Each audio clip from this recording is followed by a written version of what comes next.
Hi, folks. Welcome to another episode of Film Study. This is Ken McKusick, and it's time for this week's matchup show with my co-host, Frazer Tapar. Frazer, how you doing? Doing good, Ken. Glad I could be a little better. Ravens are going through a real rough patch right now. Uh, Most recent one in a couple years, but still got to look forward to this game and hoping we can talk about what the defense could do to maybe get bounce back from really hard start to the season. Yeah, we're certainly hoping they bounce back, but we're having a year in the shoes of a lot of other teams that are in either a continual rebuild or a regular rebuild mode where the Ravens haven't had to do this in a long time.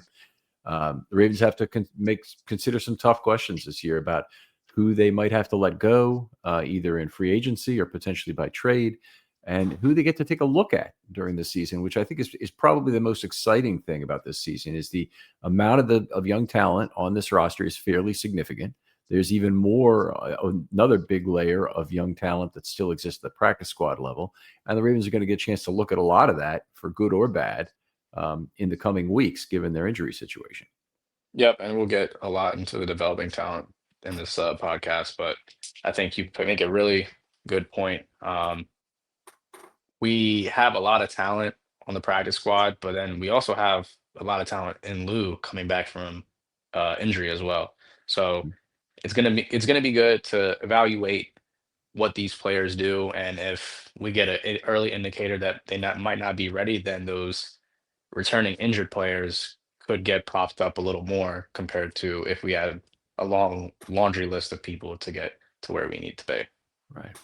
All right. Well, let's look at the my first item, which is finding a pass rush unit that can generate pressure versus the Houston offensive line. Houston offensive line is not particularly good. They've invested a lot of draft capital in recent years trying to make it good, and they've had a lot of problems finding those guys. One big example was the number 15 overall pick taken in just 2022. So this is the same draft class as Travis Jones and Isaiah Likely and a number of the fourth-year guys who were about to potentially move on to free agency from the Ravens. He's already out there and is now on his third team. That's Kenyon Green. Unbelievably bad draft pick, frankly, with number 15 overall. But they've had a lot of problems on their offensive line, just staying healthy, keeping good people. Juice Scruggs is a name you'll hear, but it's just not a particularly talented offensive line. Laramie Tunsil is their best player, who is very good, but was drafted in the same draft as Ronnie Stanley. Stanley's obviously had much more in the way of injury problems. Tunsil has probably been the better player in aggregate. And if you remember back to the pot mask video, is probably the reason the Ravens ended up with Stanley over Tunsil. Fair enough.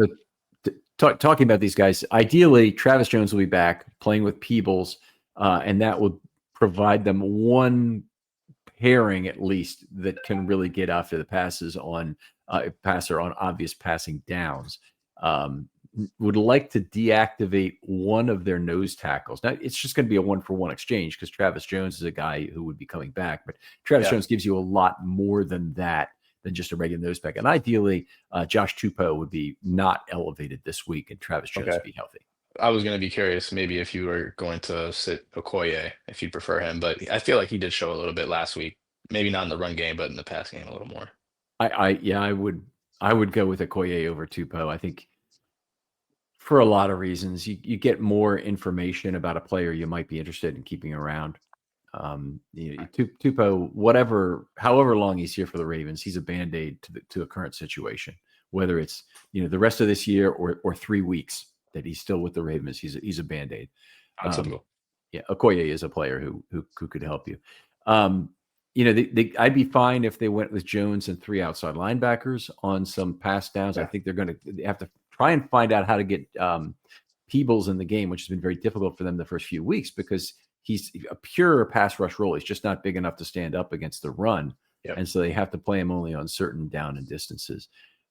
Owe has proven value versus the run. And if Van Noy is back, that would be an enormous boost for the Ravens, both by addition and subtraction, because it means David Ajabo is out of the lineup and you end up with another guy who can hopefully play a meaningful number of snaps, and you don't end up with a tired crew. So those 4 outside linebackers, which would include Tavius Robinson and Mike Green, as well as Owe and Van Noy, would be a quality group.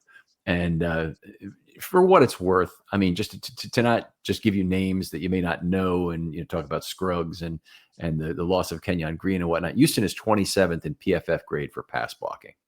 As bad as we think the offensive line is played, and people want to put up clips of either Voorhees or Falele or even Linderbaum and their lousy pass blocking this year, or their lousy run blocking, or whatever they think they've done poorly. There's a whole lot of tiers that are lower down on what the Baltimore Ravens are doing on the offensive line. Yeah, and I think Houston has visibly shown their struggles this year. I think the difference between what the Ravens' struggles are and the Houston struggles are a little more less evident. The Ravens have put up numbers on the offense. Houston hasn't done anything really to date. They just beat a Tennessee team 20-0. I mean, Tennessee doesn't seem to be really a formidable team, and only to put up 20 points, that's not really that encouraging. To your point, I do want to see Peoples as much as we can on third and second and long. It's going to be tough because we do want to see a lot of the outside linebackers get some time, specifically Mike Green when he's not in a middle linebacker or he's dropping back into coverage. We want to see him go after the quarterback as much as he can. I'm excited to see where this pass rush can go moving forward. I know Matabike is a big dark cloud looming over this team's head. Would you say maybe the team knows that Matabike could be that it was a career-ending injury and that could have potentially hurt the morale of the team? I wouldn't know how to speculate on that, honestly. The morale of the team, I think everybody's very sad for the Matabike situation. In terms of what it does to the Ravens schematically and what it does for them personnel wise, they're decimated by it.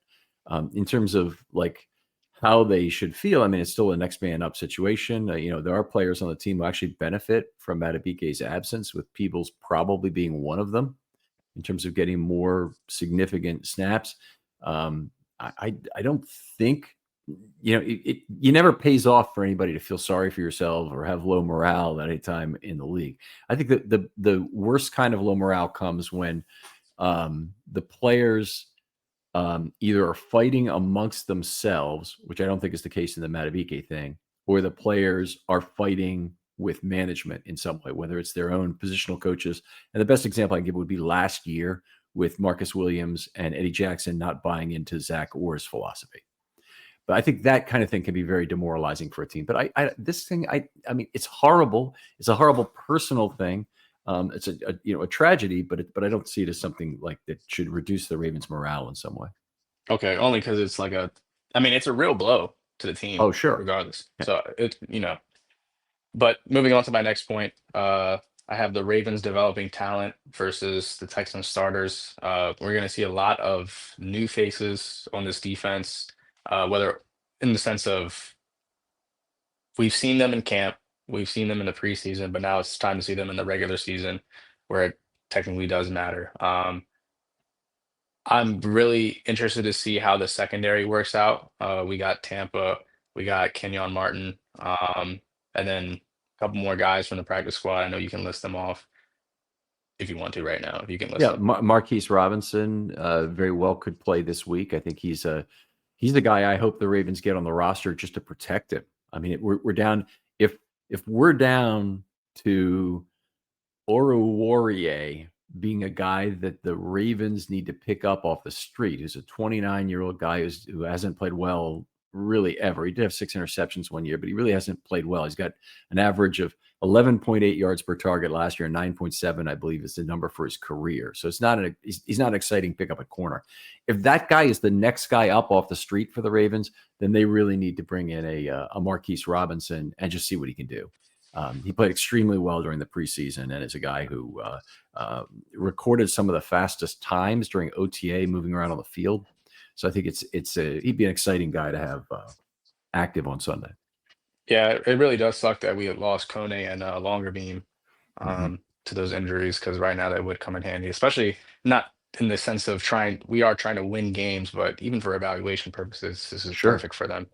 Um, but continuing on with the developing players, we have obviously the inside linebacker core. We're going to see Jay Higgins. We're going to see, um, oh my gosh, why am I blanking?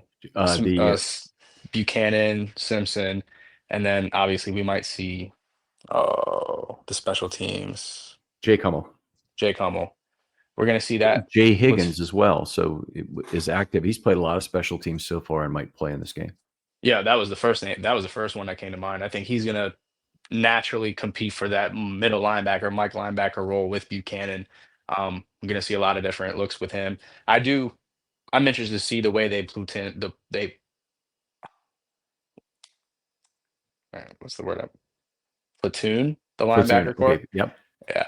Um, so yeah, and we have, and then obviously on the D line, Okoye, um, and then some younger guys, to Peoples we talk about all the time. He almost Mhm. feels like a veteran as much time he's gotten to this point, but just continuing to see the young talent develop in this. Hopefully, it's not time of transition, but seemingly getting to that point. Yeah, that is exciting to me to see developing players get their real first chances with the team, and you can make a lot of decisions based on that. I mean, Jay Higgins, nobody wanted to draft the guy because of a 4.82 40 time he put up. Mm, If he looks a lot faster than that on the field, which I think he might, he's looked good on special teams so far. Then he's a guy who could have a real future in this, and he's getting his real opportunity as a trial by fire in year one, which is not a common thing yep. that the Ravens get that unless you're a very high round draft pick like Green or Starks. And the amount they've leaned on Mike Green. I mean, we kind of take him as a starter right now, Yep. for what he is, and he's played 168 snaps in 4 NFL games at outside linebacker. I mean, I can't even tell you what a ridiculously high total that was. Tavius Robinson played a very high percentage of the snaps for a rookie outside linebacker. He's at 30%. Green right now, he's more What, like 55? 55 to 60%, because Yeah, I can they imagine. have had a lot of snaps this year. They've had averaged over 70 given up per game, but that's still Yeah. fantastic. Yeah, and to your point, we've lost the snap count battle tremendously this year. So Mhm. it doesn't help that he's been on the field for all that. But at the end of the day, the more reps you get, the more better you get at your craft. So it's great that he's getting these reps. The circumstances might not be great, but I'm enjoying in this dark cloud that we have over us. I'm just enjoying this aspect because we wouldn't get a chance to see this talent under normal circumstances when we're trying to compete for a playoff spot, championship, etc., division championship. So, um, and it's kind of annoying, and I don't know what other word to put there, but it's sad that we have to get to these circumstances to really give our young guys a shot. Yeah. So All right, I'll move on. My next matchup is Stroud versus the Ravens secondary. It does involve some of the players you just talked about because the injury report is a litany of veterans. It's an entire list of veterans there. So Wiggins' health is paramount. I am absolutely shocked that Wiggins goes off the field in a cart, touching his elbow in a way it looks like there's some structural problem that he might lose the season to, in so much pain that he has to be taken off in a cart. But then I did look back at the video, and it looked like Wiggins was saying he wanted to stay in the game oh before wow. he went out. So it's like, first of all, great on both counts. Great that they took him out anyway, and and Yeah, and great 100%. that he wanted to keep playing. And he's back at practice, and I think he might well be out there this next week. Now we got all kinds of injuries in the rest of the secondary. Humphrey is certainly going to miss time. Awuzie has a injury now. Another, I think it's a hamstring injury. It might be a groin because there's a lot of that going around.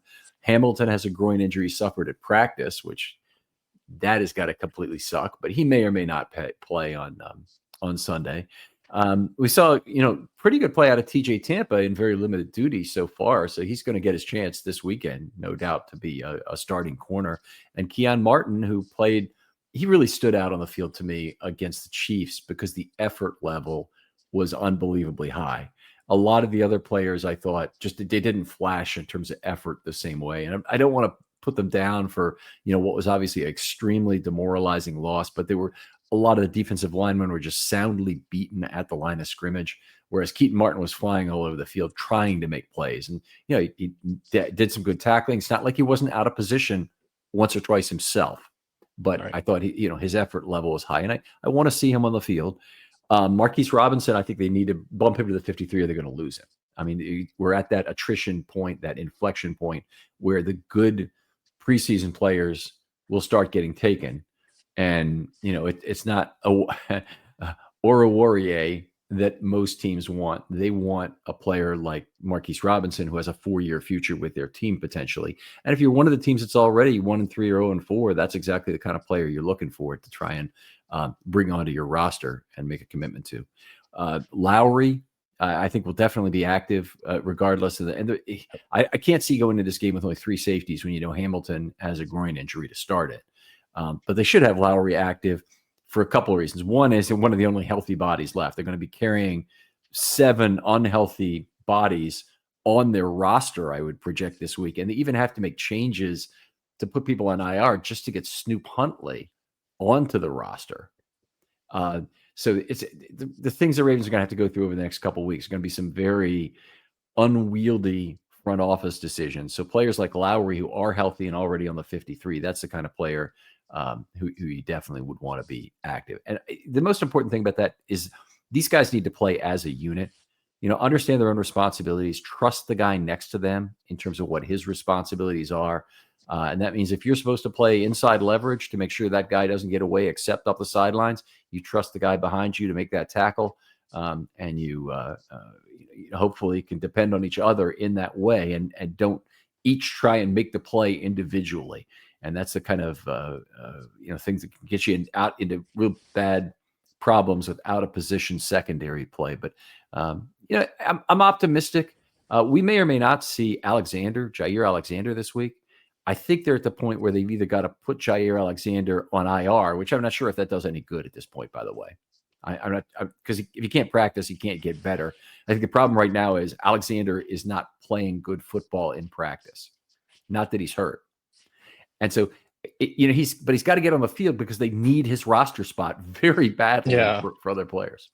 Yeah, I think the problem is we reached that point where honestly, I was surprised that Nate Wiggins didn't go out for the season because it looked like he broke his elbow on that play. And I was very concerned after that. When I saw that, I was like, okay, when it rains and pours, because Roquan had just went out at that time and it was real bad. But with the secondary, it's the Jair Alexander experiment has been disappointing to this point, but I think we kind of anticipated some time needed to be given to him, but the drop off in play has been significantly more than we expected. I think there could be a decision made soon if the Ravens are in contention by the bye. They could make either IR designation or either release him at that point because if Right. they really don't have a chance to get to the playoffs and really make some noise, then there's no point in spending money on a 30-year-old corner who's at the end of his career. They So, don't have any clawback on that. I mean, they wouldn't make any incentive levels, but I don't think he'll do that already. So they don't have anything specifically to gain from releasing him. There other are than the other roster players. spot. Yeah, the roster. Yes, that's a good point. That's a Yeah, legitimate point. If the roster spot is worth more than the $3 or $4 million that they give up for the rest of the season in terms of what his salary would be, then yeah, I'm in agreement. Go ahead and do it. fair.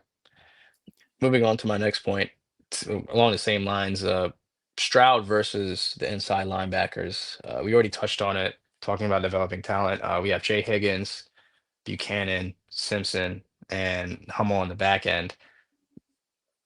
We really need to prepare for the eventual departure of Roquan Smith, and I think this is the perfect game, well, the perfect stretch while Roquan is out to really experiment to see who's ready for that challenge. Naturally, you would say Buchanan because he's gotten a lot of the reps in the game time at linebacker.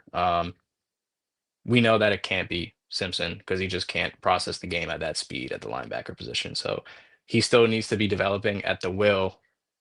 And we didn't really see it in Kansas City. I mean, he gave up that touchdown in the flat to the running back. He just stood there like an idiot and didn't make a move and watched Mahomes throw a touchdown right over his head. So we need to continue to see development from those two. And then let's see what Higgins can do in real game action. I mean, he looked good in the preseason, like we mentioned, but can we continue to see that defying speed that eluded the drafters during the process? And now can we see him show that onto the field and make some splash plays? We're not asking him to we're not asking him to be Ray Lewis, Roquan Smith, CJ Mosley. We're just asking him to do his job and do it well. And you know, they like him as a special teams player. I think that's a reasonable expectation. The guy I don't really see a lot of value in putting him out there, and this would go even if he's maybe marginally the Ravens' best option at the place, meaning best to try and win this game, is Jake Hummel. I Yeah. don't see the value in it. He's a fourth-year player. He's a free agent at the end of the season. Yeah, the Ravens might want to keep him on to do this kind of thing. And there's a certain value to having a long-term players like an Albert McClellan, but he's not a under contract for an extended period. So if you want to have a guy like there jump in at the Mike position in particular, which is what they'd be asking him to do, I'm not sure that that's the right call. I would rather they try and figure out if Buchanan could do the job, even if he's a little short. And I think that'll be the first option, by the way. I think it will be. I actually was concerned, by the way, that Buchanan might be hurt because he left the game, didn't play at all in the fourth quarter this last week. And I would love to hear the explanation of that. Was he benched because he didn't play well, and now he's going to get another chance? You know, what exactly is going on? Because they'd leaned on him fairly extensively over these first 4 games, and more so with each passing game. I've been making the point that you're getting him reps because you want to have him be Roquan's backup. Yep. And yet then they had a chance where they needed Roquan's backup, absolutely, and they didn't take it. Very surprising. Yeah, potentially because at that point they had pulled the starters, unless I'm mistaken, and obviously he needs to keep developing, but they really didn't want a potential starter to get hurt. Potentially, because they had Higgins and Trenton in at the game at that time. I'm assuming, right? And Hummel. It would be Hummel, not Higgins. He hasn't played defense yet. It would be Okay. Hummel and Simpson were playing together at that point. So yeah, they probably just didn't want him to get hurt while they have a chance to just be proactive about the situation. That's my assumption. It could be. It's a Uh, legitimate thing. It would be nice, to see him, but you get less of the reacting to a star quarterback on the other side because that was pretty close to the point where Kansas City pulled Mahomes in the game too. exactly. So I mean, it was just a tough situation for the linebacker group. I'm hoping this week, now that we're prepared to not be without Roquan, that we have a better plan, especially on third downs. Who's going to be the linebackers? Will we go to dime? Will we not? Will we be committed to nickel? Is Trenton Simpson going to be able to cover the second or third level? So a bunch of different stuff. Higgins as well, who's been able to show flashes of getting interceptions during the preseason. Seems like Mhm. he knows where to drop. He knows where the zones are. He knows where the concepts seem to be. So and also Buchanan does well too. So it's going to be exciting to see these young guys. I'm hoping we don't get blown out. So it could be Mhm. exciting and just watching them develop, make mistakes in real time, and seeing how we can continue to develop this linebacker group that hasn't drafted a successful linebacker since Mosley, Yeah. which is very hard to say.